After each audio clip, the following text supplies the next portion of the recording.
কোরবানির গোশত 3 দিনের বেশি জমিয়ে রাখা যাবে কিনা? ধনী মানুষ একা পশু ক্রয় করলে পরবর্তীতে অন্য কাউকে শরিক করতে পারবে কিনা? একজন ধনী মানুষ শরিক কয়েকজন মিলে কোরবানি করলে কোনো শরিকের যদি মৃত্যু হয় সেক্ষেত্রে কি করণীয়? কোরবানির পশু দিয়ে জবাইয়ের আগে উপকৃত হওয়া যাবে কিনা? প্রশ্ন, গর্ভবতী পশু, যেই পশু গর্ভবতী হয়ে গেছে, পেটে বাচ্চা আছে, এই পশু দিয়ে কোরবানি হবে কিনা? প্রশ্ন, কান কাটা লেজ কাটা পশু দিয়ে কোরবানি হবে কিনা? দাঁত নেই এমন পশু দিয়ে কোরবানি হবে কিনা? কোরবানির পশু কেমন হওয়া উত্তম? প্রশ্ন, শরিকদের কারো পুরা বা অধিকাংশ উপার্জন যদি হারাম হয় তাহলে কি কোরবানি হবে? কোরবানির গরু, মহিষ ও ওটের মধ্যে আকিকার নিয়তে শরিক হতে পারবে? কোন অংশীদারের যদি নিয়ত খারাপ হয় সেক্ষেত্রে কোরবানি কি হবে? প্রশ্ন, এক পশুতে শরিকের সংখ্যা, পশুর বয়স সীমা কত, কোন কোন পশু দ্বারা কোরবানি করা যাবে? প্রশ্ন, প্রথম দিন থেকে কোরবানি করা কখন থেকে উত্তম? কোরবানির গোশত বিধর্মীদেরকে দেওয়া যাবে কিনা, যেমন হিন্দু, অন্যান্য ধর্মাবলম্বী যারা আছে? কোরবানির পশু যিনি জবাই করবে তাকে জবাইয়ের পারিশ্রমিক দিবেন কিনা? বাংলাদেশ মুজাহিদ কমিটি টঙ্গী পশ্চিম থানা শাখার উদ্যোগে আয়োজিত ওয়াজ মাহফিল ও হালকায়ে জিকিরের সম্মানিত প্রধান মেহমান নায়েবে আমিরুল মুজাহিদিন শেখুল হাদিস মুফতি সৈয়দ মোহাম্মদ ফয়জুল করিম শায়েখে চরমোনাই, প্রধান অতিথি আলহাজ মোহাম্মদ জাহিদ আহসান রাসেল এমপি, মাননীয় সংসদ সদস্য গাজীপুর 2, গুরুত্বপূর্ণ আলোচনা পেশ করবেন মাওলানা রেজাউল করিম টাঙ্গাইল সদর বাংলাদেশ মুজাহিদ কমিটি ঢাকা বিভাগীয় শাখা, মাওলানা ইউনুস আহমেদ বরিশাল প্রতিষ্ঠাতা দাওয়াতুল কোরআন মাদ্রাসা বরিশাল, বিশেষ অতিথি মোহাম্মদ আমজাদ হোসেন MA কাউন্সিলর 51 নং ওয়ার্ড গাজীপুর সিটি কর্পোরেশন, সভাপতি মুফতি আব্দুর রহমান, সিনিয়র মুহাদ্দিস জামিয়া ওসমানিয়া দারুল উলুম 27, খলিফা আহমদ শফি রহমতুল্লাহ আলাইহি, আমন্ত্রিত হজরত উলামায়ে কেরাম, আমন্ত্রিত অতিথিবৃন্দ এবং আজকে গুরুত্বপূর্ণ আলোচনা পেশ করেছেন, আপনাদের ভাগ্য ভালো, হযরত মাওলানা মুফতি রেজাউল করিম আবরার। তিনি একটি অনুষ্ঠানে হুরমতে আকসা, এই অনুষ্ঠানে অংশগ্রহণ করার উদ্দেশ্যে এই এলাকায় এসেছেন। আপনাদের ভাগ্য ভালো, সেই সূত্রে তাকে আপনারা পেয়ে গিয়েছেন। এর আগে আলোচনা করেছেন আমাদের দেশের অন্যতম প্রথিতযশা খ্যাতিমান আলেমে দ্বীন, বিজ্ঞ আলেম, মুফতি, অত্যন্ত মহব্বত করি, যার কথা বলা ধরন, পদ্ধতি, বাচন ভঙ্গি খুবই সুন্দর, হযরত মাওলানা মুফতি শামসুদ্দোহা আশ-শাফি দামাত বরকাতুহুল আলিয়া। তাদের জন্য আমরা দোয়া করব, আল্লাহ তাদেরকে যেন দীর্ঘ হায়াত দান করেন, দীর্ঘ নেক হায়াতে যেন জাতির জন্য অনেক বেশি কাজ করে যেতে পারে, আল্লাহ তৌফিক দান করেন। জিলহজ মাস চলছে,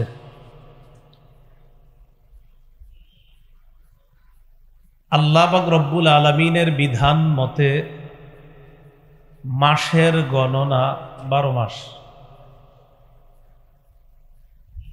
12 মাসের মধ্যে 4 মাস সম্মানিত। কোন 4 মাস সম্মানিত সেটা হাদিসে আছে।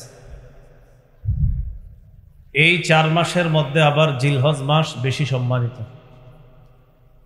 জিলহজ মাসের মধ্যে আবার জিলহজের প্রথম দশক বেশি ফজিলতপূর্ণ।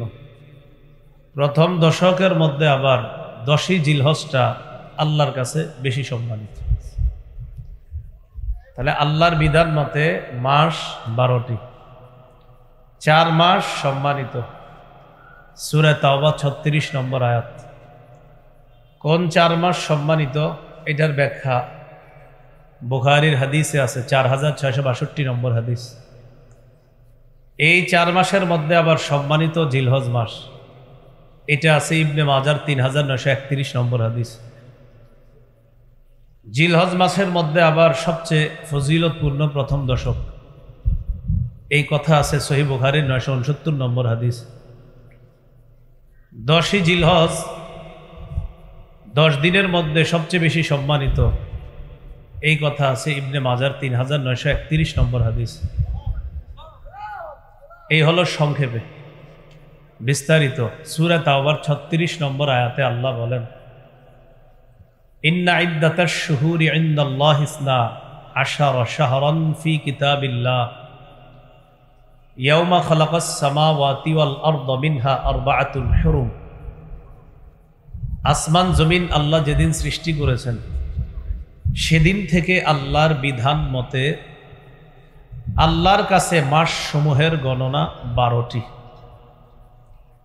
মিনহা আরবাআতুন হুরুম, এই 12 মাসের মধ্যে 4 মাস সম্মানিত। কোন 4 মাস সম্মানিত এটা কোরআনের আয়াতে স্পষ্টভাবে নাই। এই কথা আছে কোরআনের প্রধান ব্যাখ্যা হাদিসে, সহিহ বুখারীর 4662 নম্বর হাদিস। রাসূলুল্লাহ সাল্লাল্লাহু আলাইহি সাল্লাম বলেন, ইন্নাজ জামানা ক্বাদ ইসতাদারা কাহাইআতিহি ইয়াওমা খালাকাল্লাহুস সামাওয়াতি ওয়াল আরদ। আল্লাহ আসমান জমিন যেদিন সৃষ্টি করেছেন সেদিন থেকে মাসের গণনা যেইভাবে ছিল এখন আবার ওই অবস্থায় ফিরে এসেছে। এটা দ্বারা কি উদ্দেশ্য? আরবের লোকেরা নিজেদের মন মতো মাস বানায় ফেলত, মানে মাসের গণনা নিজেদের মন মতো করত, এদের মন মতো মাসরে কমাইতো বাড়াইতো। নবী ঘোষণা করলেন এই জাতীয় মন মতো কাজ চলবে না। আসমান জমিন যেদিন সৃষ্টি করেছেন আল্লাহ সেদিন থেকে মাসের গণনা যেমন ওই অবস্থা আবার ফিরে এসেছে, এটাই গণতে হবে, এইভাবেই গণনা, এটাই আল্লাহর বিধান। এরপর নবী বলেন, as-sanatu isna ashara shahra, বছর হয় 12 মাসে। মিনহা আরবাআতুন হুরুম, এই 12 মাসের মধ্যে 4 মাস সম্মানিত। সালাসুন মুতাওয়ালিয়াত, 4 মাসের মধ্যে 3টি মাস ধারাবাহিক।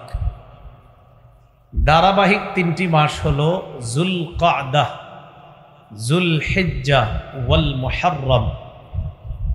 জিলকাদ, জিলহজ, মুহররম, দেখবেন এই 3টা মাস ধারাবাহিক।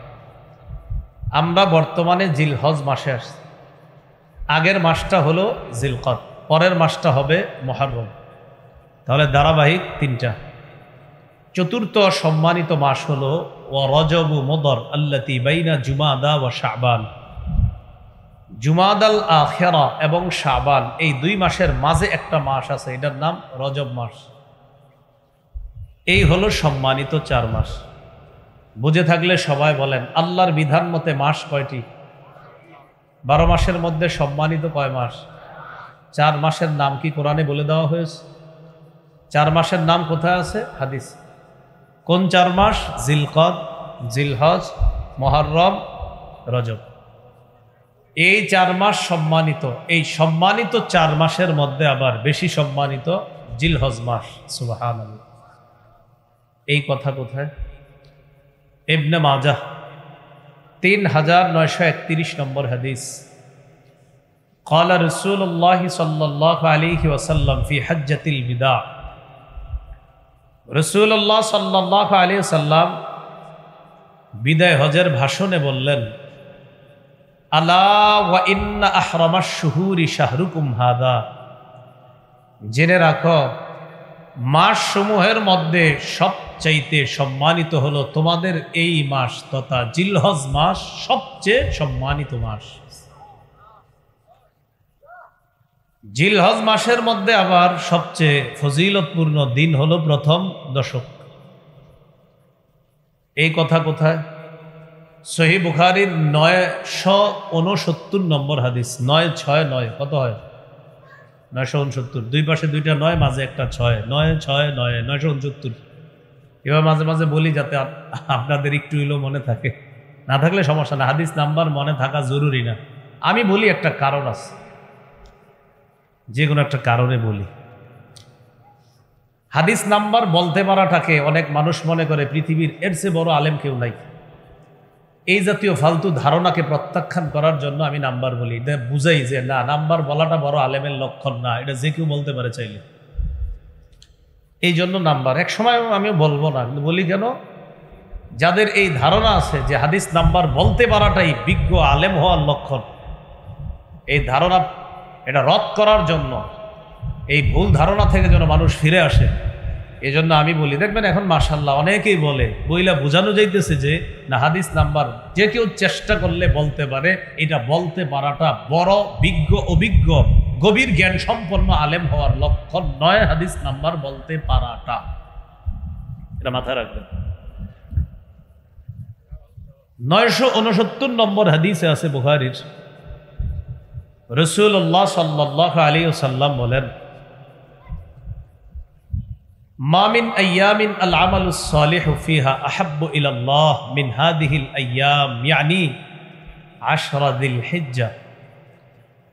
জিলহজ মাসের প্রথম দশকে যে ইবাদত, যে আমল, যে নেক আমল বান্দা করে, এই নেক আমলের চাইতে অধিক শ্রেষ্ঠ ফজিলতপূর্ণ, অধিক মহব্বতের পছন্দনীয় আমল আর আল্লাহর কাছে নাই। এই 10 দিনের আমল আল্লাহর কাছে এত পছন্দনীয়। হাদিসের একটা কিতাব আছে মুসনাদে বাজ্জার, এই কিতাবের 1182 নম্বর হাদিস। ওই এখানে একটা কথা বলে রাখা ভালো, দেখবেন আগে আমাদের দেশে অনেকে নাম্বার বলতো, নাম্বার এইভাবে, বুখারীর এত নাম্বার, মুসলিমের এত নাম্বার, ইবনে মাজার এত নাম্বার, কিন্তু হাদিসটা বলে না, শুধু বলে এই হাদিসে এটা আছে, কিন্তু হাদিসে যে নবী কি বলছে, নবীর বাক্যটা কি বলে। এই যে যেমন রাসূলুল্লাহ সাল্লাল্লাহু আলাইহি সাল্লাম বলেছেন, মা মিন আইয়ামিন আল আমালুস সালিহু ফিহা আহাব্বু ইলাল্লাহ, এই বাক্যগুলা নবীর বাক্য, নবীর বাক্য বলে না। শুধু এতটুকু বলে, বুখারীতে আছে, মুসলিমে আছে, ইবনে মাজাহ আছে, নাসাইতে আছে, থাকলেও না থাকলেও, মানে কতগুলা কিতাবের নাম বইলা বলে আছে, তো বইলা একটা বর্ণনা বলে, যে বর্ণনাটা মানে বাংলাটা বইলা দেয়। আমি নাম্বার বলি এই কারণে, এই জাতীয় ভুল ধারণা প্রত্যাখ্যান করতে হবে। আপনারা এই ধারণা থেকে ফিরে আসতে হবে যে একসাথে এই 5-7টা কিতাবের নাম বইলা বুঝানো যে আমার চেয়ে বেশি কেউ জানে না, এই ভুল ধারণা থেকে বেরিয়ে আসুন। এরপরও যারা বলে তাদেরকে বলবেন, ঠিক আছে আপনি তো বললেন, নবীর বাক্যগুলো একটু শোনান, নবীর বাক্যের যে অনুবাদ যেটা করলেন, এটাই যে নবী বলছে, নবীর কথাটাও একটু শোনান, শোনানোর পরে এরপরে বলেন। আল্লাহ আমাদেরকে বুঝার তৌফিক দান করেন।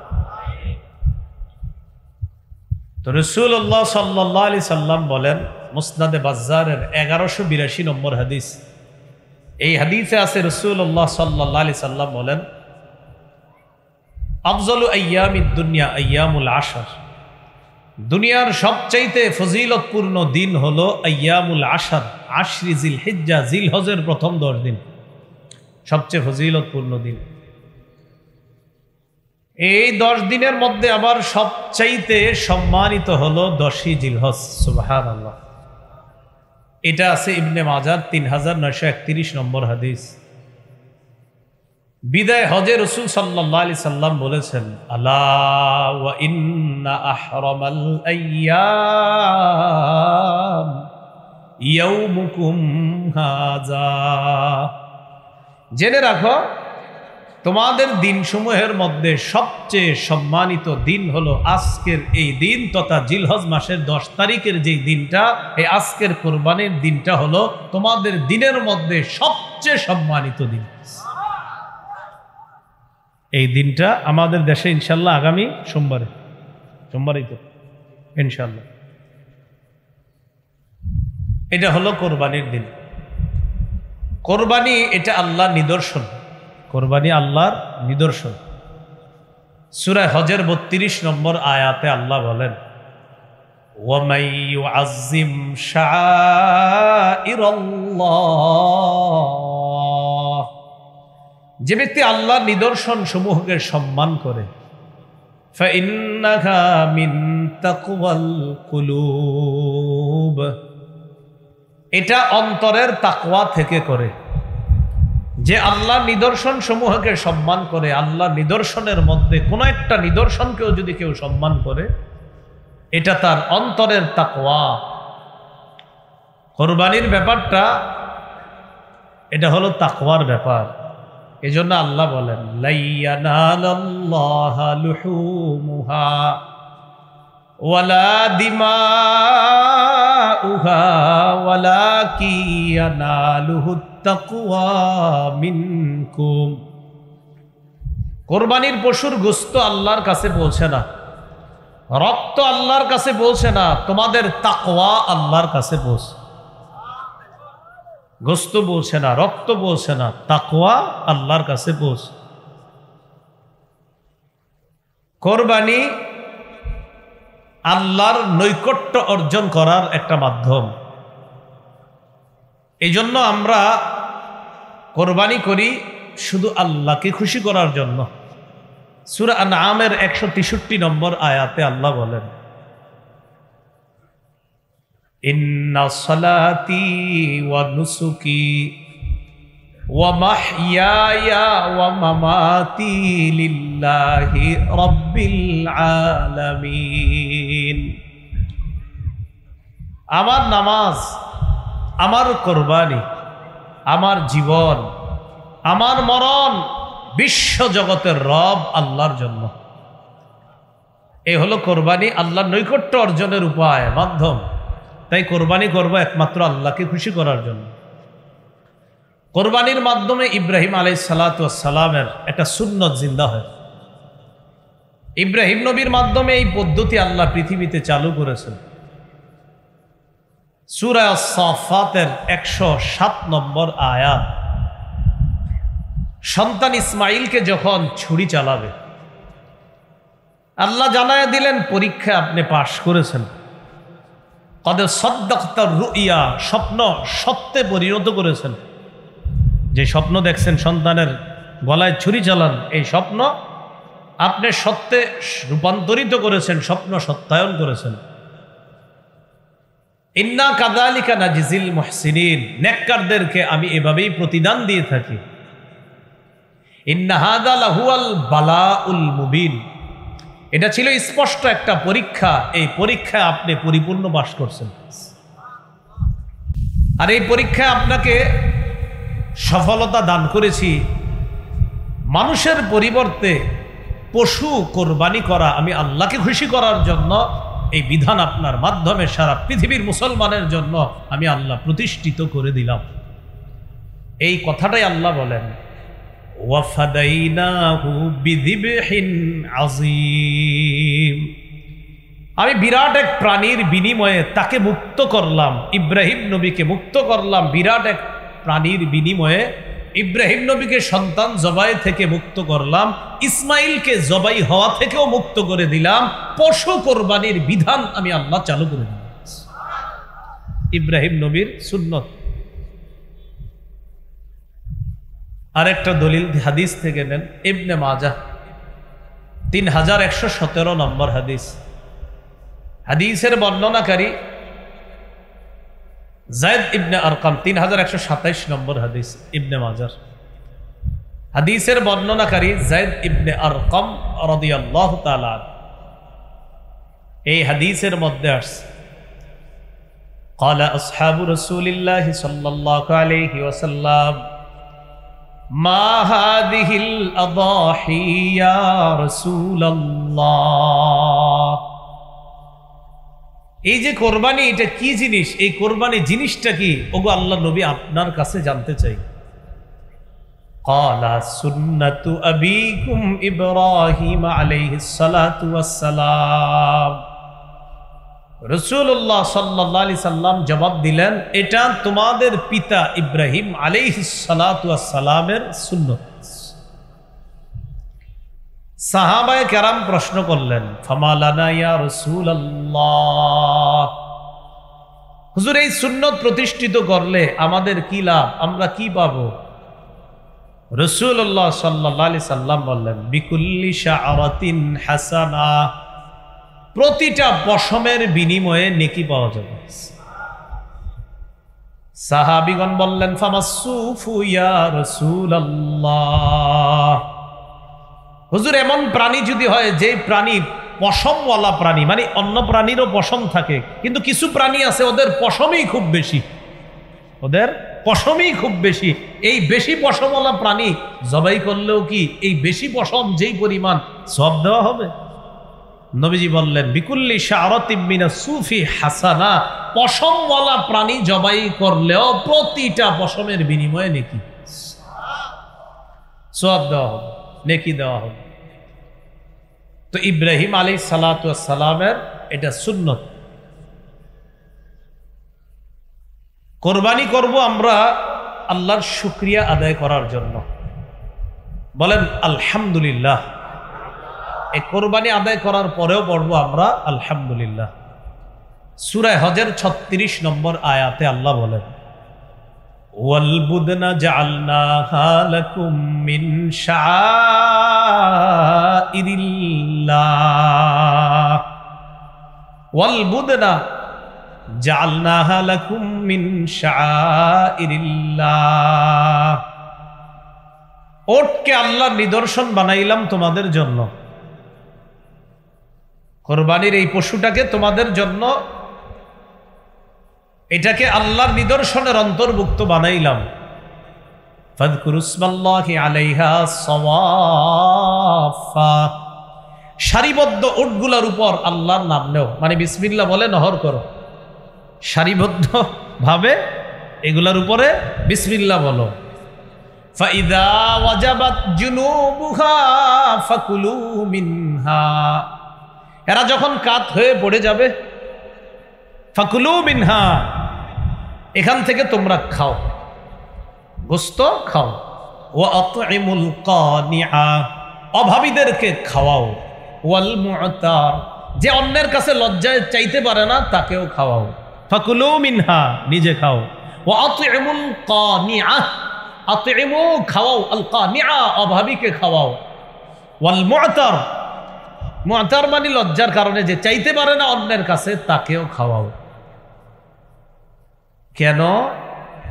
আল্লাহ বলেন এটা তোমাদের জন্য বশীভূত করে দিলাম, লাআল্লাকুম তাশকুরুন, যাতে তোমরা আল্লাহর শুকরিয়া আদায় করতে পারো।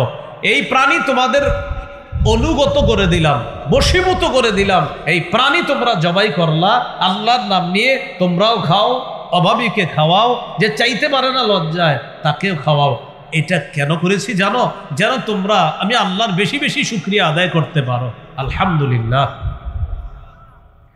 এ হলো কোরবানি, শুকরিয়া আদায় করার জন্য।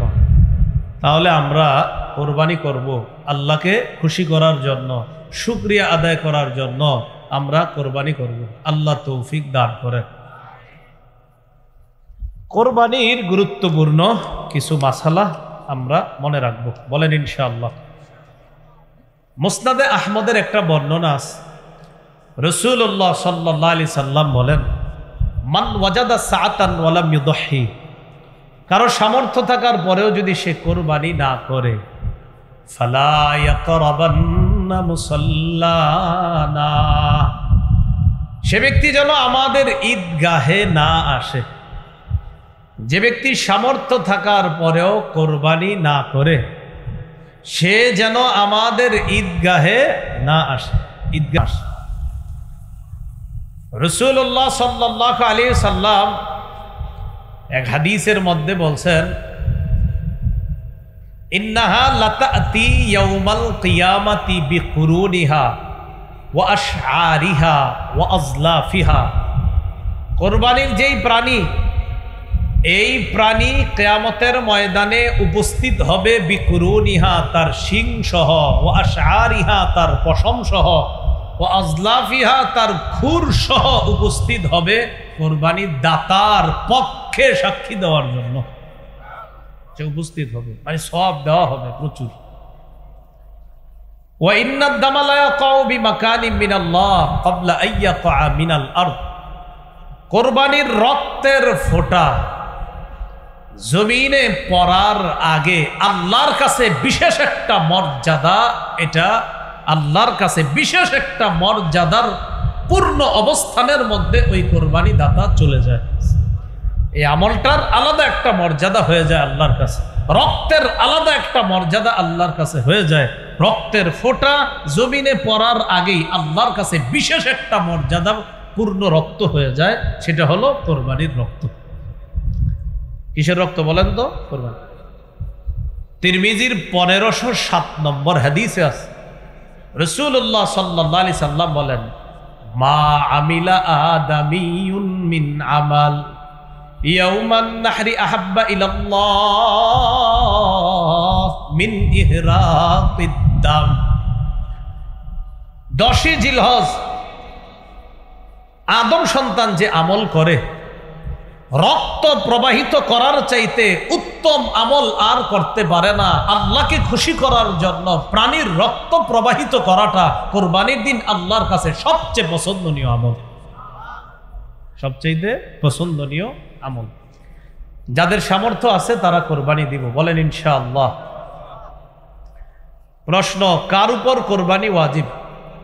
সুস্থ মস্তিষ্ক সম্পন্ন বালেগ মুসলমান যার কাছে 7.5 ভরি স্বর্ণ, 52.5 তোলা রূপার সমপরিমাণ টাকা 10, 11, 12 জিলহজ সূর্যাস্ত পর্যন্ত যদি কারো কাছে 7.5 ভরি স্বর্ণ অথবা 52.5 তোলা রূপার সমপরিমাণ অর্থ থাকে, তার উপর কোরবানি ওয়াজিব।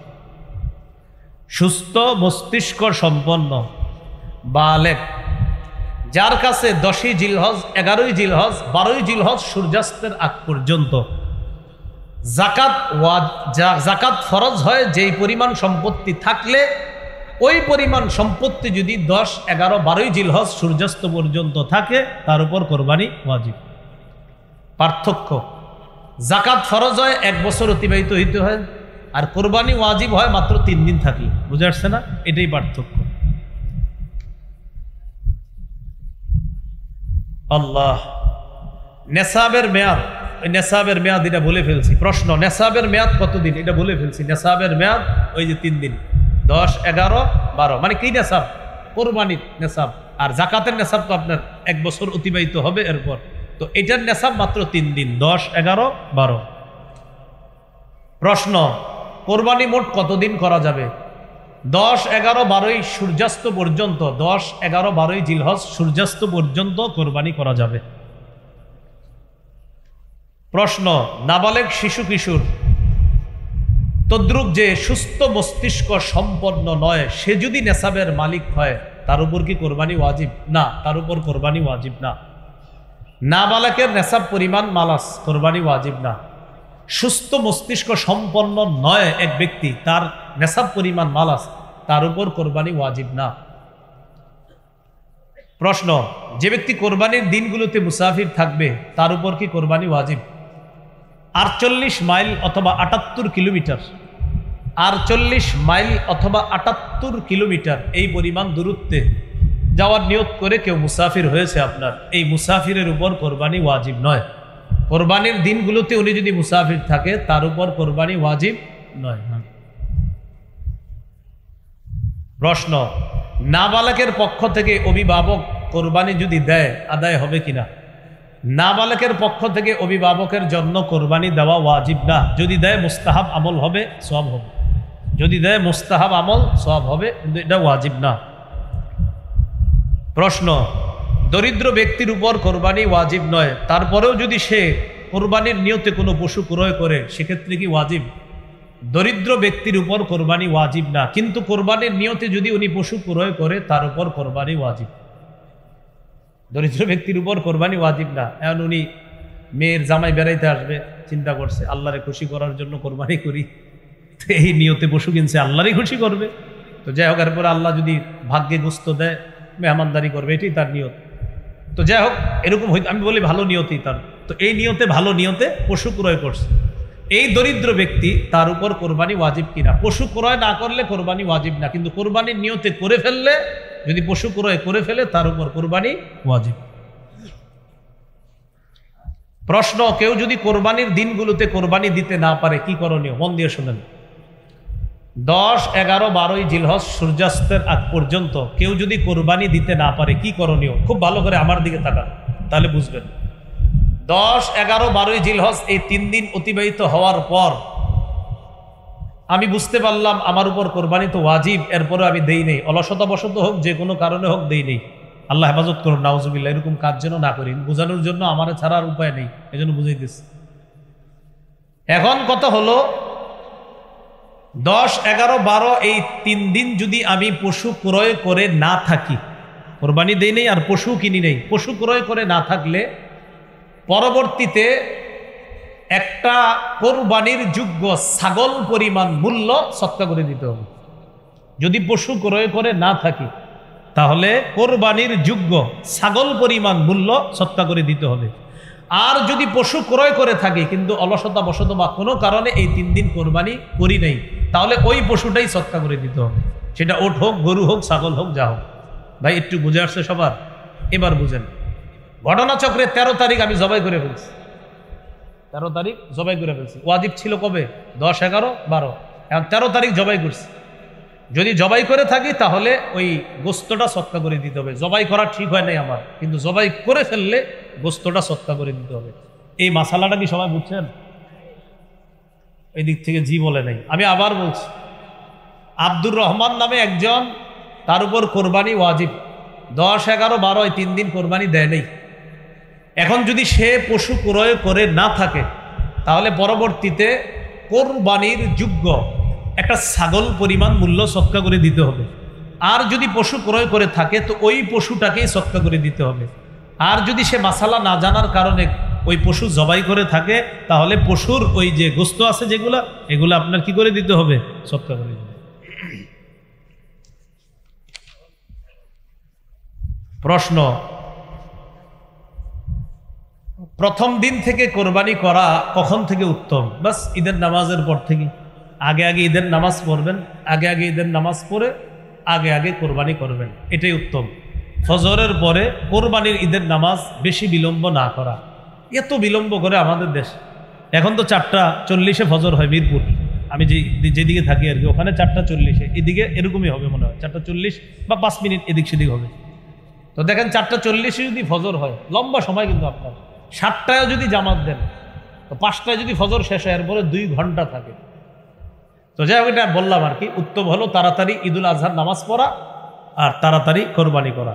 আল্লাহ আমাদের সকলকে এই সুন্নাহগুলোও জিন্দা করার তৌফিক দান করেন।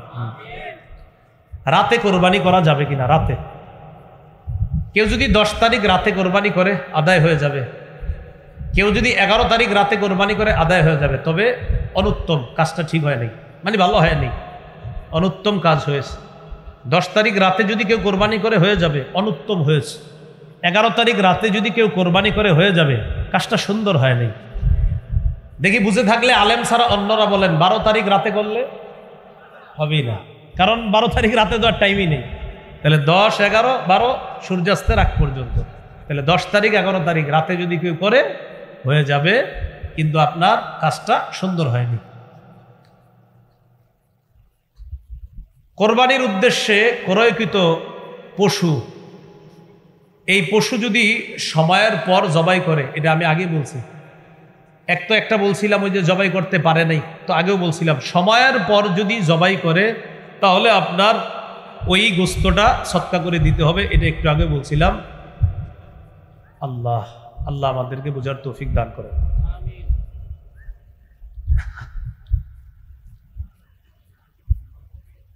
জীবিত পশুটা কিনছিলেন, খুব বুঝেন, 50,000 টাকা দিয়ে জীবিত পশু। এখন এই পশু আপনি ভুলে জবাই করে ফেলছেন। এখন জবাই করার পরে গোস্ত মাপার পরে দেখেন কি এই পশুর গোস্তের দাম হয় 45,000, কিনছেন কত দিয়ে? 50,000। এখন ওই যে আপনি ভুল করে জবাই করছেন, এখন গোস্তগুলা দেখছেন যে বাজারের রেট অনুযায়ী এই 45,000 টাকা আছে গোস্তের দাম। গরু কিনছেন কত দিয়ে? ওই আরো 5,000 টাকাও সৎকা করবেন, গোস্ত সৎকা করবেন, আর ওই যে 5,000 টাকা এটাও সৎকা করবেন। হ্যাঁ, বুঝেছেন কথাটা? আপনি কিনছেন, কেনার পর এখন ভুল করে জবাই করেন নাই, কোরবানির দিন চলে যাওয়ার পর জবাই করছেন, জবাই করার পর এখন গোস্ত সৎকা করে দিবেন।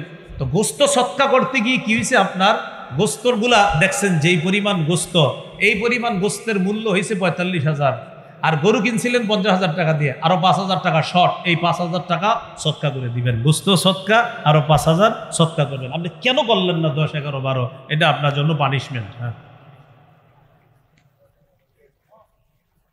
কোন কোন পশু দ্বারা কোরবানি করা যাবে? ওট, গরু, মহিষ, দুম্বা, ভেড়া ইত্যাদি, এগুলো দ্বারা কোরবানি করা যাবে।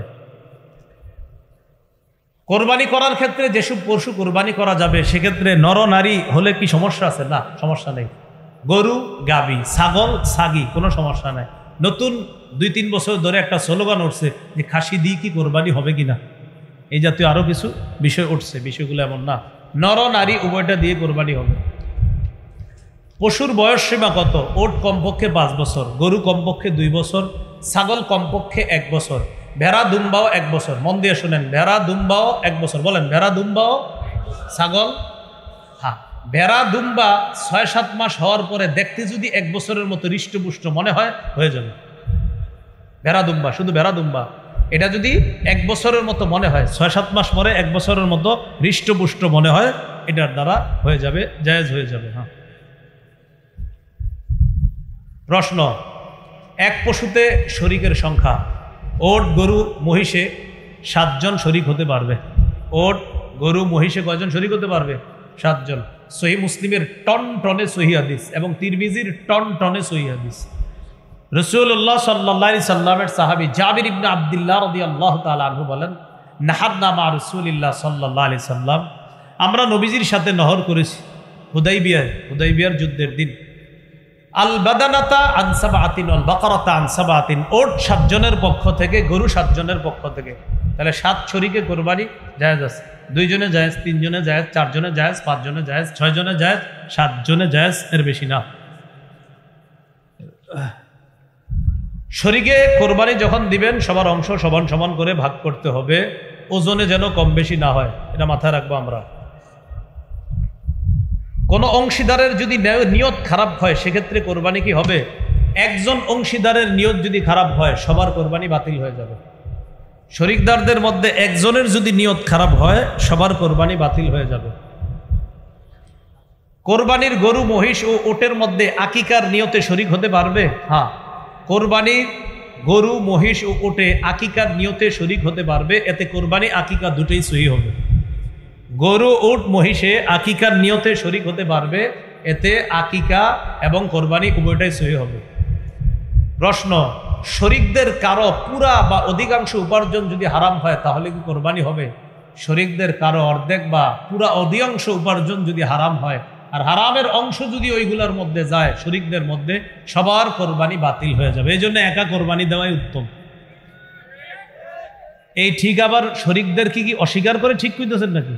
এই ঠিকের ভিতরে যেন কোনো ঝামেলা না থাকে, এটা মানে ঠিক এই নিয়তে বললেন যে হ্যাঁ ভালো কথা, কিন্তু ওই নিয়ত রাখেন না শরিকের কোরবানিও জায়েজ, এই আকীদাও ঠিক রাখতে হবে।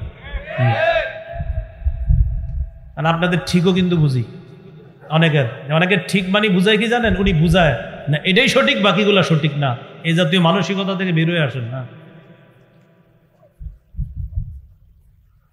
কোরবানির পশু কেমন হওয়া উত্তম? হৃষ্টপুষ্ট হওয়া উত্তম।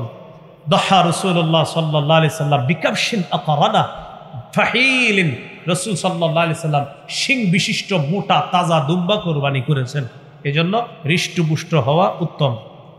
কোরবানির পশু খোরা পশু, এই জাতীয় পশু দিয়ে কোরবানি হবে কিনা? খোরা পশুর কোরবানি এটা হলো কেমন? আলী রাদিয়াল্লাহু তাআলা রাসূল সাল্লাল্লাহু আলাইহি সাল্লামকে প্রশ্ন করছে, ফাল আরজা, হুজুর খোরা পশু যদি হয়, যে পশুর পায়ে সমস্যা, এই পশু দিয়ে কোরবানি হবে? নবী বলছেন, ইদা বালাগাতিল মানসিকা, সহিহ তিরমিজির বর্ণনা 1502, 1503, 1504 সবগুলো হাদিস এই ব্যাপারে আছে। নবীজি বলছেন, ইদা বালাগাতিল মানসিকা, পশু যদি কোরবানির জবাইয়ের স্থান পর্যন্ত হেঁটে যেতে পারে এই পশু দিয়ে কোরবানি হবে। এটা খোরা হওয়ার পরেও যদি কোরবানির জবাইয়ের স্থান পর্যন্ত হেঁটে যেতে পারে এই পশু দিয়ে কোরবানি হবে। বুঝে আসছে সবার? খোরা পশু, যেই পশু 3 পায়ে চলে, কয় পায়ে চলে? 3 পায়ে চলে, 1 পায়ে ভর দিয়েও চলতে পারে না, এই পশু দিয়ে কোরবানি করা হবে কিনা? না, হবে না।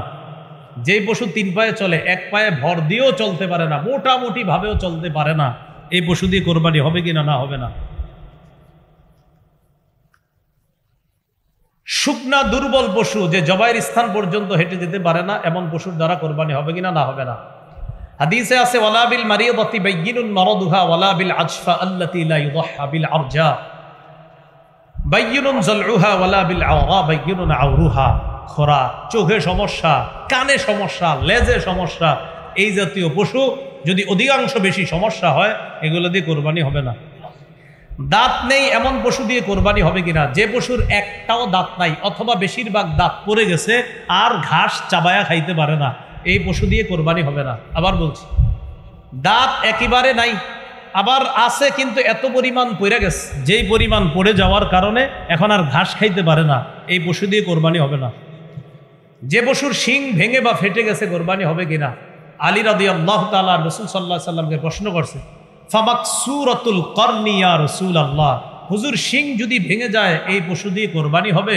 নবী বলছেন, লা বাসা বিহি, সমস্যা নাই, শিং যদি অর্ধেক ভাঙা যায় কোরবানি হয়ে যাবে। কি শিখলাম? অর্ধেক যদি আপনার মোটামুটি ভেঙে গেছে, একটু 2-3টা ফুটা পড়ছে, তত সমস্যা হয় নাই, তাহলে কোরবানি হয়ে যাবে। শিং যদি গোড়া থেকে ভেঙে যায়, যে মস্তিষ্ক, মজ্জা ইত্যাদি বের হয়ে যায়, দেখা যায়, এই পশু দিয়ে কোরবানি হবে না। শিং মাঝখান থেকে কিছুটা ভাঙছে অথবা সামান্য একটু ভেঙেছে কোথাও, এটা দ্বারা হয়ে যাবে। গোড়া থেকে যদি ভেঙে যায়, মস্তিষ্ক শুকায়া যায়, এই পশু দ্বারা কোরবানি হবে না।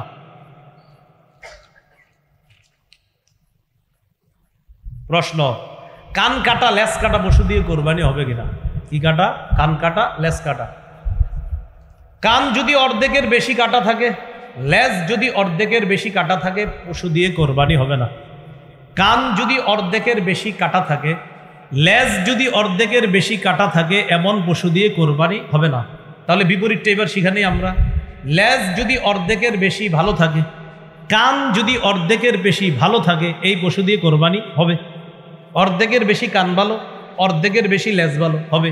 এবার আপনারা জবাব দেন, অর্ধেকের বেশি কানও ভালো না, অর্ধেকের বেশি লেজও ভালো না, কোরবানি হবে না। অন্ধ পশুর কোরবানি, যে পশু 2 চোখ দিয়ে দেখে না, এই পশু দিয়ে কোরবানি হবে না।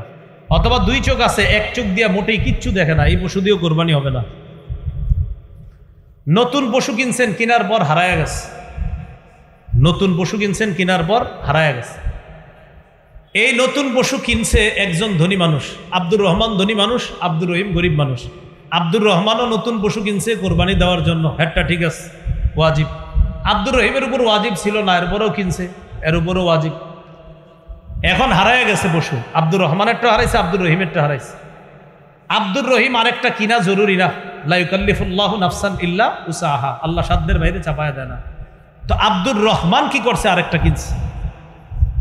কিনার পর আব্দুর রহমান আরেকটা কিনছে, ধনী মানুষ। গরিব আব্দুর রহিমও কি করছে? উনিও আরেকটা কিনছে, ওনার উপর আরেকটা কিনা জরুরি ছিল না, কিন্তু কিনছে। কিনার পর এখন হারিয়ে যাওয়া পশুটা আবার ফিরে আসছে। আব্দুর রহমান ধনী, তার পশুও ফিরে আসছে। আব্দুর রহিম দরিদ্র, তারটাও ফিরে আসছে। আব্দুর রহমান ধনী মানুষ, যে পশু কেনার পর হারিয়ে গেছে, হারিয়ে যাওয়ার পর আরেকটা কিনছে, কেনার পর হারিয়ে যাওয়া পশুটা ফিরে এসেছে। সূরা আয়েশা কয়, আমি তওবা করে ভালো হয়ে গেছি, আপনার পশুটা নেন, ভুল হয়ে গেছে আমার, তো পশু ফিরে পেয়েছে। এক্ষেত্রে ধনী আব্দুর রহমানের জন্য 2টি পশুর একটাকেই কোরবানি করলে হয়ে যাবে, ধনী।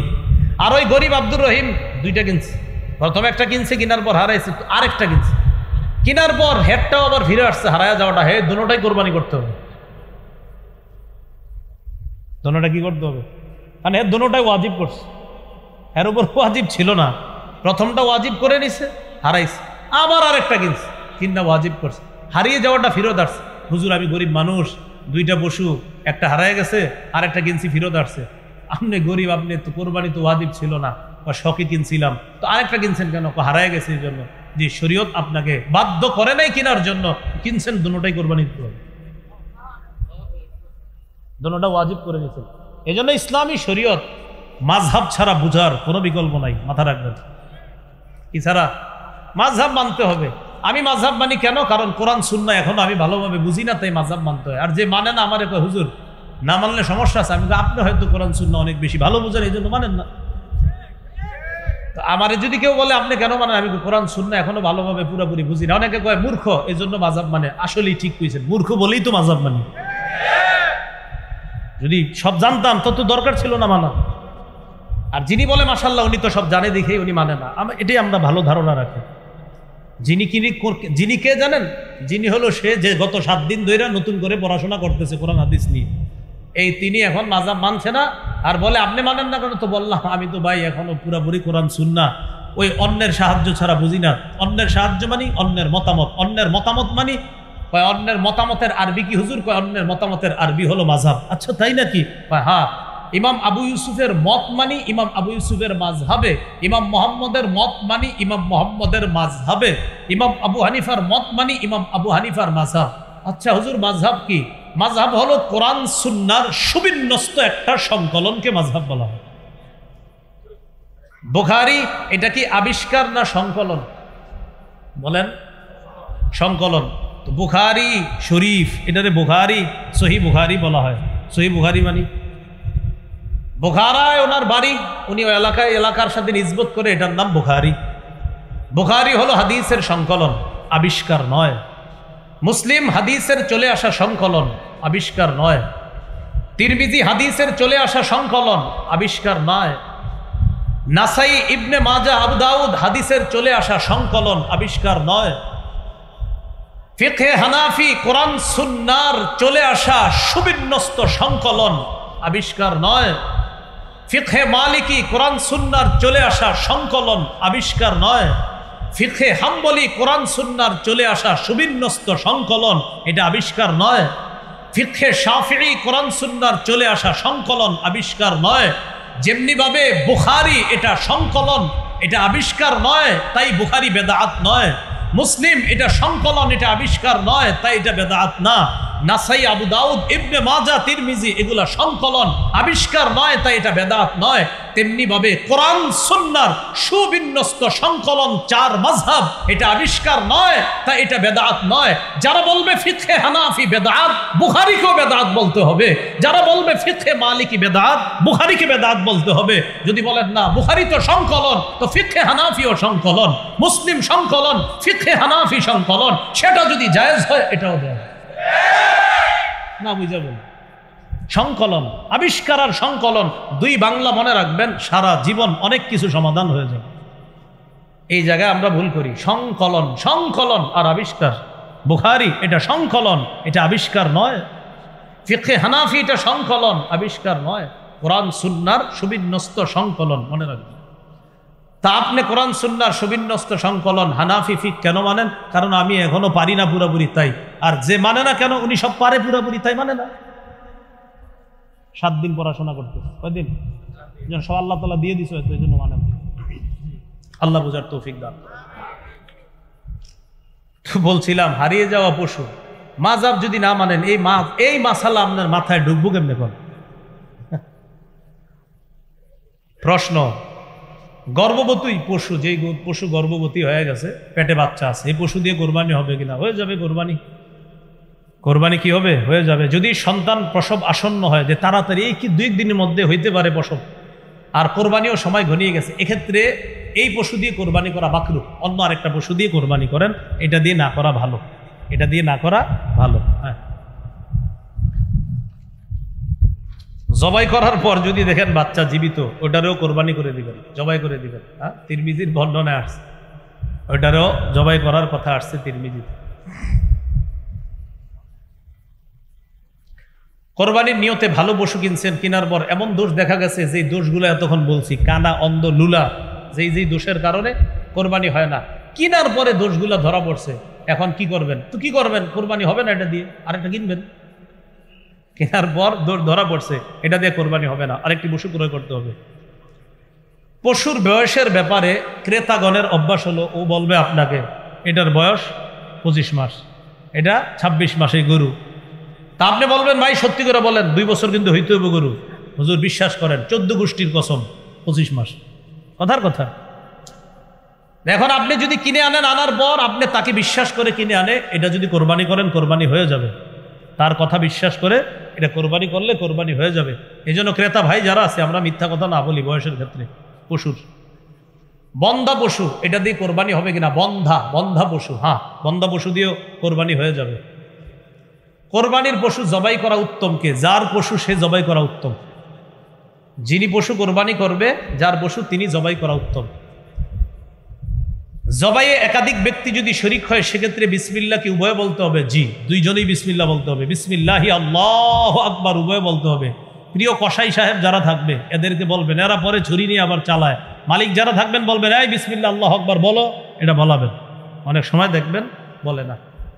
কোরবানির পশুর খাল, চামড়া ইত্যাদি ছিলানো শুরু করা কখন উত্তম? পশু পুরাপুরি নিস্তেজ হওয়ার পরে এই পশুর খাল, চামড়া ইত্যাদি এটা করা উত্তম। অনেক ক্ষেত্রে দেখা যায় এখনো নিস্তেজ হয় না, বাস শুরু করে দিছে, অলরেডি শুরু করে দিছে। এটা নিস্তেজ হবে, হ্যাঁ নিস্তেজ হওয়ার আগেও যদি কেউ করে মাকরুহ হয়ে যাবে, নাজায়েজের কিছু না, মাকরুহ হবে, কিন্তু নিস্তেজ হওয়া পর্যন্ত অপেক্ষা। প্রিয় ভাইয়ারা, আমার কথা হলো যেহেতু আল্লাহরে খুশি করার জন্য কোরবানি করব, এই আমলে কোনো মাকরু কাজও আমরা করব না ইনশাআল্লাহ। আল্লাহরে খুশি করব কেন আমি জেনে শুনে মাকরু করবো? এই জন্য কসাইকে বলবো ভাই একটু পরে শুরু করেন।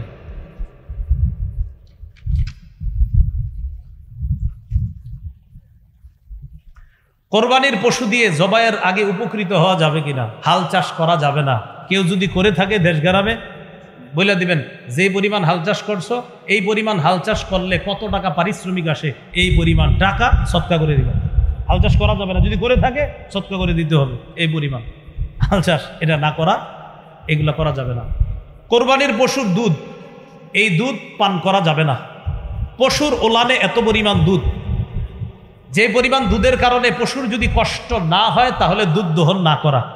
কোরবানির পশুর ওলানে দুধ যদি দহন না করলে কষ্ট না হয় পশুর, যে এটাকে আমি যদি দহন না করি সমস্যা হবে না, তাহলে আপনি ঠান্ডা পানি ওলানের মধ্যে ছিটিয়ে দিবেন, ঠান্ডা পানি ওলানে ছিটিয়ে দিবেন, এক্ষেত্রে তার কষ্ট কম হবে। সেক্ষেত্রে আপনি দহন না করে এভাবে রাখা উত্তম। এরপরেও যদি কেউ দহন করেন, দহন করলে দুধ আপনি খাবেন না, আপনি মালিক, আপনি খাবেন না। ঘটনাচক্রে আপনি আধা কেজি দহন করছেন, দহন করার পর 1 গ্লাস খাইয়া ফেলছেন। খাওয়ার পর গাজীপুর আপনার 27 মাদ্রাসার মোতায়েম সাহেবের কাছে গিয়ে জিজ্ঞাসা করছেন, হুজুর আমি তো 1 গ্লাস দুধ খেয়ে ফেলছি, আমি তো মাসালা জানতাম না, মানুষে বলা বলি করতেছে দুধ খাওয়া নাকি ঠিক হয় নাই। তখন হুজুর আপনাকে বলবে 1 গ্লাস পরিমাণ দুধের মূল্য যত হয় এই টাকাটা আপনি সৎকা করে দেবেন। 1 গ্লাস দুধের মূল্য যত হবে এই পরিমাণ টাকা সৎকা করে, ঠিক হয় নাই। হ্যাঁ,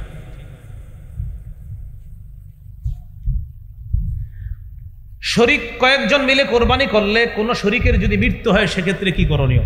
মন দিয়ে বুঝেন। 3 জন কোরবানি করবে, 50 50 50, কত হলো? 1.5 লাখ। একজন শরিক মারা গেছে, তাহলে কয় হাজারওয়ালা শরিক মারা গেছে? 50,000।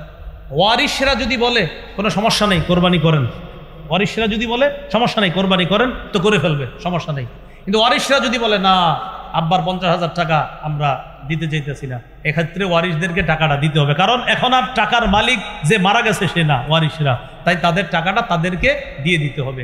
এক্ষেত্রে নতুন আরেকজনকে শরিক বানাইতে পারবেন, এটা সুন্দর কথা। আরেকজনকে বলবেন 50,000 টাকা দিয়ে শরিক হও, ওই টাকাটা নিয়ে ওয়ারিশদেরকে দিয়ে দিলে তো হয়ে যাবে। তাহলে প্রথম কথা, ওয়ারিশরা যদি অনুমতি দেয় করেন, করে ফেলবেন। অনুমতি যদি না দেয় করা যাবে না, 50,000 টাকা ফিরিয়ে দিতে হবে।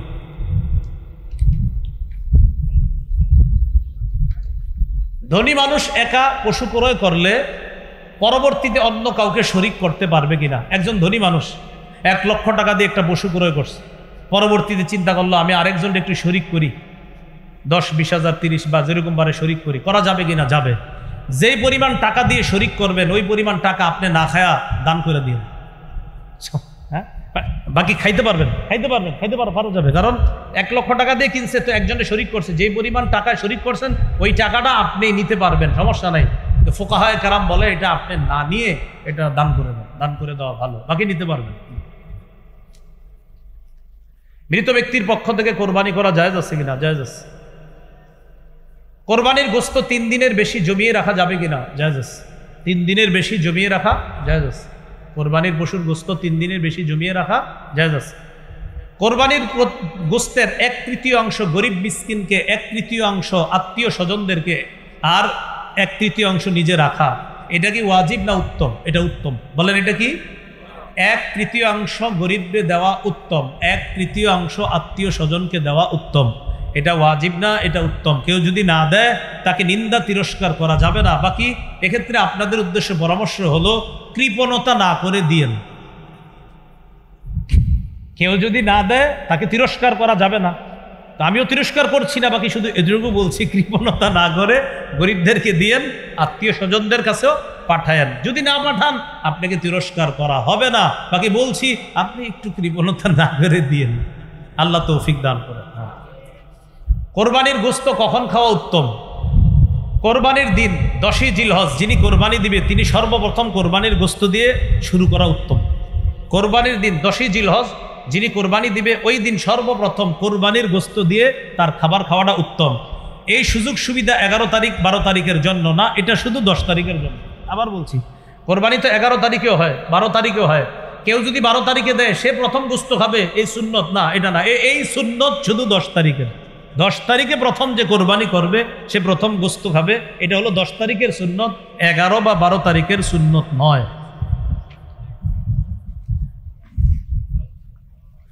কোরবানির গোশত চর্বি ইত্যাদি বিক্রি করা যাবে কিনা? অনেকে গোশত ইত্যাদির চর্বিটা বিক্রি করে দেয়।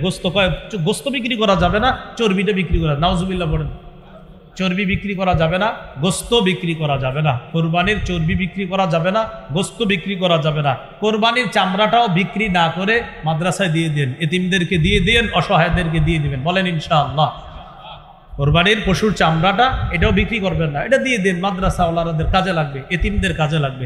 এক্ষেত্রে একটা কথা, আপনারা অনেক সময় এমন মানসিকতা রাখেন যে ছাত্ররা কোরবানির দিন এখানে দেখেন, অনেক কোটিপতির সন্তানরাও কোরবানির দিন মাদ্রাসায় থাইকা কাজ করে, কোটিপতির সন্তান।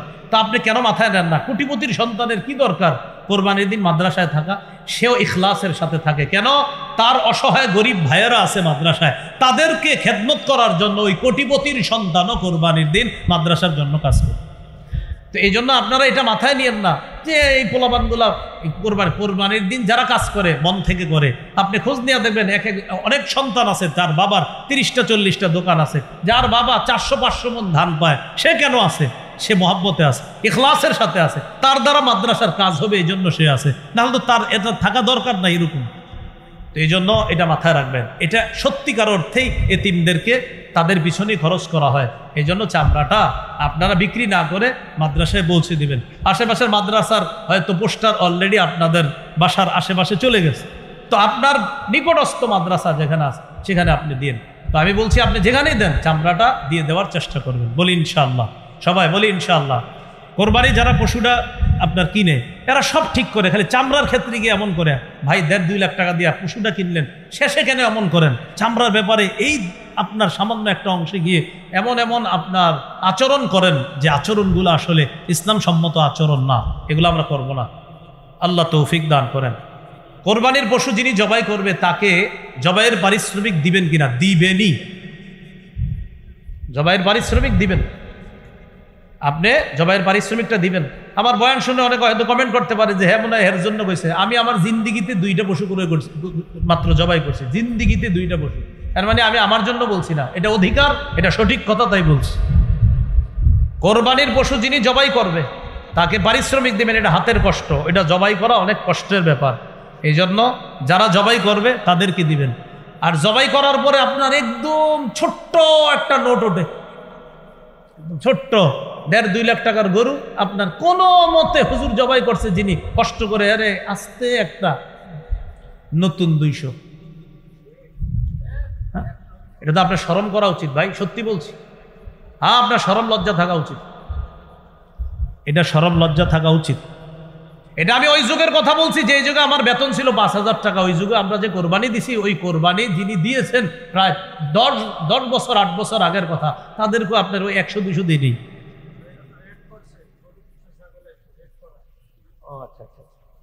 সেটা আমি জানি না। আচ্ছা, যাই হোক, আপনারা এই জায়গায় একটু মহাব্বতের ইয়া রাখেন। তো এই জন্য এরকম 100-200 করে কারে, এটা কি কোনো কথা?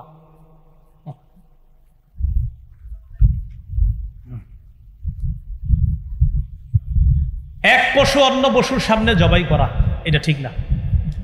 এক পশু অন্য পশুর সামনে জবাই করা ঠিক না।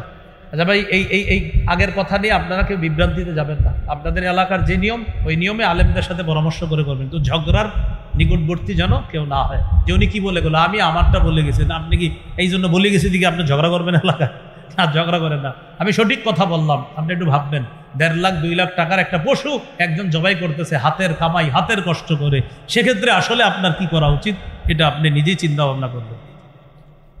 কোরবানির গোশত বিধর্মীদেরকে দেওয়া যাবে কিনা? যেমন হিন্দু, অন্যান্য ধর্মাবলম্বী যারা আছে, হ্যাঁ তাদেরকে দেওয়া যাবে, এটা ইসলামের সৌন্দর্য। সুবহানাল্লাহ। বিধর্মী অন্যান্য ধর্মাবলম্বী যারা আছে অসহায় তাদেরকে অবশ্যই দেওয়া যাবে, কোনো সমস্যা নেই। অন্যের উপর ওয়াজিব কোরবানি যদি অন্য কেউ দিতে চায়, দুই ভাই, বড় ভাইয়ের উপর কোরবানি ওয়াজিব, ছোট ভাই পণ্ডিতি করে নামাজের পরপর গিয়া গরু জবাই করে ফেলছে। বড় ভাই করে তুই কি করলি কাজটা, আমি এখন আইসা সারতে পারলাম না, তুই জবাই করে ফেললি কেন ভাইজান, আপনার অনুমতি নাই? বেটা আমার পশুটা একটু আমার দেখতে মন চাইছে না, না সাবধান, অনুমতি ছাড়া যদি করে ফেলেন আর তার যদি সত্যি মন থেকে সায় না থাকে কোরবানি হবে না, কোরবানি হবে না। যার উপর ওয়াজিব তার যদি মন থেকে সায় না থাকে, তার যদি অনুমতি না থাকে, কোরবানি হবে না। তো এই বিষয়টা একটু সতর্ক থাকা। এদের নামাজ পড়ে আইসাই গরুটা ফালাই দিয়েই জবাই করে ফেললেন, যিনি মালিক তার অনুমতি আছে কিনা বিষয়টা মাথায় রাখা। কিভাবে কোরবানি করা একটু আমার সাথে বলেন। একজনের পক্ষ থেকে বলেন, দুইজনের পক্ষ থেকে, তিনজনের পক্ষ থেকে, আব্দুর রহমানের পক্ষ থেকে, আব্দুর রহিমের পক্ষ থেকে, জামিলা খাতুনের পক্ষ থেকে, আয়েশা খাদিজার পক্ষ থেকে আল্লাহর নামে জবাই করলাম। কার নামে জবাই? কার পক্ষ থেকে? বান্দার। বলেন কার নামে জবাই? আল্লাহর। বলেন কার নামে জবাই? কার পক্ষ থেকে? বান্দার। বলেন কার নামে জবাই? কার পক্ষ থেকে? এই কথাটা মাথায় রাখবেন। আমরা ইনশাল্লাহ এই বিষয়টা গুরুত্ব সহকারে মাথায় নিব। কোরবানি দাতার জন্য নিজের কোরবানির গোস্ত খাওয়া কি মুস্তাহাব? কোরবানি দাতার জন্য নিজের গোস্ত খাওয়া, অনেকের গরুর গোস্ত সমস্যা আছে, খায়েন কোরবানির গোস্ত একটু হইলেও খায়েন, এটা মুস্তাহাব, এই আমলটা করা চাই, এটা সমস্যা নেই, করা যাবে। হাজি সাহেব যারা আছে আপনাদের আত্মীয় স্বজন, তাদের কি মাসালা? এই বিষয়টা ওলামা হজরত হয়তো আলোচনা করে থাকে, এই বিষয়টা একটু গুরুত্বপূর্ণ বিষয়। ওখানে যেটাতে একটা দমের শরিক, আপনার ওখানে দমের শুকর, ওখানে যেটা করে এটা দমের শুকর। হাজি সাহেব যদি মুসাফির না হয়, যিনি হজ করতে গেছে উনি যদি মুসাফির না হয়, ওনার উপর কোরবানি ওয়াজিব। উনি সেটা কি সৌদি আরব দিবে না বাংলাদেশে দিবে এটা তিনি জানেন। মুসাফির যদি হয় তো ওনার উপর কোরবানি ওয়াজিব না। মাথায় রাখবেন, হাজি সাহেব ওখানে যেটা করতেছে এটা দমে শুকর, ওটা করা লাগবে, এটা হজের অংশ। ওখানে যেটা জবাই করে এটা হজের অংশ। এবার আসেন কোরবানির বিষয় কি? কোরবানির বিষয় হলো হাজি সাহেব যদি মুসাফির না হয় তার উপর কোরবানি ওয়াজিব। সেটা সৌদি আরব যদি দিতে চায় তিনি দিতে পারবে, বাংলাদেশে দিতে চাইলে দিতে পারবে। আর যদি তিনি মুসাফির হয় তাহলে তার উপর কোরবানি ওয়াজিব না। এজন্য মুআল্লিম যারা থাকে তারা জানে আমার হাজিরা কি মুসাফির না মুকিম, ওরা ভালো বলতে পারবে। যদি হাজিরা মুকিম হয় তো কিন্তু কোরবানি লাগবে। এই বিষয়টা ওলামা হজরত অনেকে আছেন এখানে, একটু গুরুত্ব সহকারে আলোচনার অনুরোধ রাখছি। এই বিষয়টা অনেকে জানে না হাজি সাহেব, ওনারা মনে করে ওখানে গিয়ে যেটা জবাই করছে ব্যাস হয়ে তো গেছে কোরবানি, এটা অনেকে মনে করে আর কি। আল্লাহ আমাদেরকে বোঝার তৌফিক দান করেন। রাসূলুল্লাহ সাল্লাল্লাহু আলাইহি সাল্লামের পক্ষ থেকে কোরবানি দেওয়া কি উত্তম, বরং এটা সৌভাগ্যের বিষয়, এটা উত্তম, এটা দ্বারা কোরবানি করা এটা উত্তম কাজ, যে যদি করে কোনো সমস্যা নাই, করতে পারবে। কোরবানির চামড়া কোরবানি দাতা নিজেও ব্যবহার করতে পারবে, তবে অন্য কেউ যদি ব্যবহার আপনার অন্য কারো কাছে দিয়ে দেয় সেটা উত্তম। যেটা বললাম ওই যে চামড়াটা আপনি দিয়ে দিবেন, কোনো এতিম অসহায় তাদেরকে দিয়ে দিবেন। কোরবানির গোস্ত বিক্রি করা যাবে কিনা? যিনি কোরবানি দিবে তিনি বিক্রি করাতে পারবেন না। এতিম অসহায় দরিদ্র যারা আছে তারা আপনার, তো এটা হলো যারা এতিম অসহায় আছে আপনার, তাদেরকে দেওয়ার পরে তারা যদি বিক্রি করে সেটা ভিন্ন কথা, কিন্তু যিনি কোরবানি দিবে তিনি তার কোরবানির গোস্ত বিক্রি করতে পারবে না। সমাজের গোস্ত আছে না একটা, এটা কি এদিকেও আছে? সমাজের গোস্ত একজন লেখছে, তার মানে মনে আছে। আরেকটা বিষয়, লেখছে মানে আপনারা ভুলেও ভবিষ্যতে লেখা দিয়ে না, আমি কিন্তু লেখা দিলে প্রশ্নের উত্তর দেওয়ার মতো সামর্থ্যবান এখনো নাই, এই জন্য তো মাযহাব মানি, আগে তো বলছি। আমাদের শামসুদ্দ আশরাফি সাহেব, রেজাউল করিম আবরার ভাই, লুৎফুর রহমান ফরাইজি সাহেব, মুফতি শফিক কাসেমি হাফিজাহুমুল্লাহ, তারা মাশাআল্লাহ যোগ্যতা রাখে, প্রশ্ন দিবেন সাথে সাথে। আর আমার চোখে আর কি চলতে ফিরতে মুফতি যাকে বাংলাদেশে একমাত্র আমার কাছে মনে হয় তিনি বাস মুফতি দেলোয়ার সাহেব। হজরতরে যেখানে যা জিজ্ঞাসা করবেন আল্লাহ পাক জানে। আমি চিন্তা করি এই মনে হয় হুজুর মনে হয় এটা দিবে না, না সাথে সাথে আস্তে আস্তে একের পর এক বলতেছে অবাক হয়ে তাকায় থাকার মতো ফতুয়া স্বামী উনি কমে পড়ছে, সব সুন্দরভাবে বলতেছে, এটা অমুক জায়গায় আছে, এটা অমুক জায়গায় আছে, বলে দিচ্ছে হুজুর একদম অদ্বিতীয়। আমি নাউজুবিল্লাহ অন্যদেরকে ছোট করছি না, মানে আমার কাছে হুজুরের অদ্বিতীয় মনে হয়, বিশেষ করে সরাসরি প্রশ্নের উত্তরের ক্ষেত্রে আমাদের মুফতি দেলোয়ার সাহেব, হযরতের হায়াত আল্লাহ বরকত দান করেন। তো যাই হোক, কোরবানির গোশত আপনার সমাজে দেওয়া বাধ্য না, এটা বাধ্য না। সমাজের যে গোস্ত চায় এটা বাধ্য না, যিনি কোরবানি দিবে তিনি দিতে বাধ্য না। এরপরে এটা মহব্বতের সাথে দিয়ে দিন, যদি দেখেন ঝগড়ার আশঙ্কা হয় দিয়ে দিন, না হয় আপনার নিয়ম করে সমাজ থেকে বাদ, এলাকা থেকে বহিষ্কার করো, বের করে দাও, ঝগড়ার আশঙ্কা হয়। তো এটা হলো বিষয়টা মহব্বতের, আপনার ওইটা ওই বুঝাই দিবেন সমাজে যারা এগুলা করে যে ভাই বাধ্যবাধকতা করবেন না, মৃত ব্যক্তির পক্ষ থেকে, নামে না, নাম শব্দটা বলবেন না, পক্ষ থেকে বলছি তো মাসালা গেছে না, মৃত ব্যক্তির পক্ষ থেকে কোরবানি দেওয়া জায়েজ আছে। আজকে এতটুকুই। আল্লাহ পাক রব্বুল আলামিন আমাদের সকলকে, আমরা কেউ উঠবো না, হযরত আসতেছে, ও হুজুর আইসা পড়ছে কাছাকাছি, এর আগে সামান্য সময় আপনার একটু আপনাদের সাথে মুজাকারা করবে আরেকজন, উনি করতে করতে আমাদের হযরত আসবে, আইসা ইনশাল্লাহ মঞ্চে উঠবে। আমরা এই সুন্দর পরিবেশটা রক্ষা করব, কেউ এখান থেকে আমরা যাব না, সুন্দরভাবে বসে শৃঙ্খলার সাথে বসে নায়েবে আমির সাহেবের দোয়ার মাধ্যমে ইনশাল্লাহ এরপর আমরা এখান থেকে বিদায় নিব। সুবহানাল্লাহি ওয়া বিহামদিহি, সুবহানাকাল্লাহুম্মা ওয়া বিহামদিকা আশহাদু আল্লা ইলাহা ইল্লা আনতা আস্তাগফিরুকা ওয়া আতুবু ইলাইক।